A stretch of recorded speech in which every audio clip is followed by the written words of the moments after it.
Assalomu alaykum, hurmatli kimyogarlar. Sizlar bilan bugun Mega kimyo 2022-yil 1-mavzudan 92, 93, 94, 95-masalalarni yechimini ko'rib chiqamiz. 92-masalaga qarasak,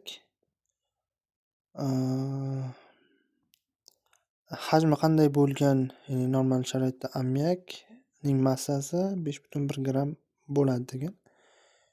Demak, bizda ammiak 17 grammi 22,4 litrga teng.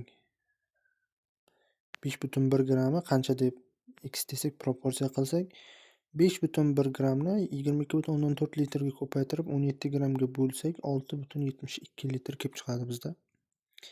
Demak, 92-savolimizning to'g'ri javobi B javob bo'ladi. 93-savolga qarasak, 3,17 gramm xlor necha litr normal sharoitda hajmni egallaydi? Demak, mana bizda xlor molekulyar holatda 71 grammi normal sharoit 22,4 litrga teng. 3,17 grammi qancha desak, 3,17 ni 22,4 litrga ko'paytirib 71 grammga bo'lsak, ximiz 0,9 taxriban 1 litr kelib chiqadi. Bu proporsiya usuli. Demak, 93-savolimizning to'g'ri javobi bizda D javob. 94-savolga qarasak, 64 gramm gematitni, ya'ni temir uch-oksidni miqdorini toping degan. Temir uch-oksid buning molyar massasi 160 gramm taqsim molga teng. Miqdorini topish uchun N teng. Bizga berilgan massa 64 grammni 160 gramm taqsim molga bo'lamiz.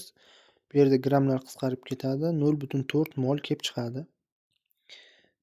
Demak, bizda 94-savolimizning to'g'ri javobi D javob bo'ladi. 95-savolga qarasak, 32 gramm bo'lgan molekulyar bromning miqdorini molda aniqlang.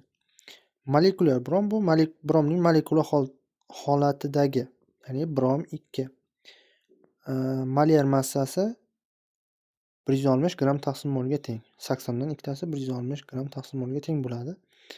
32 grammni miqdorini topish uchun N teng 32 grammni bromning molyar massasi 160 gramm taqsim molga bo'lsak, grammlar qisqarib ketadi, 0,2 mol kelib chiqadi bizda. Demak, 95-savolimizning to'g'ri javobi A javob.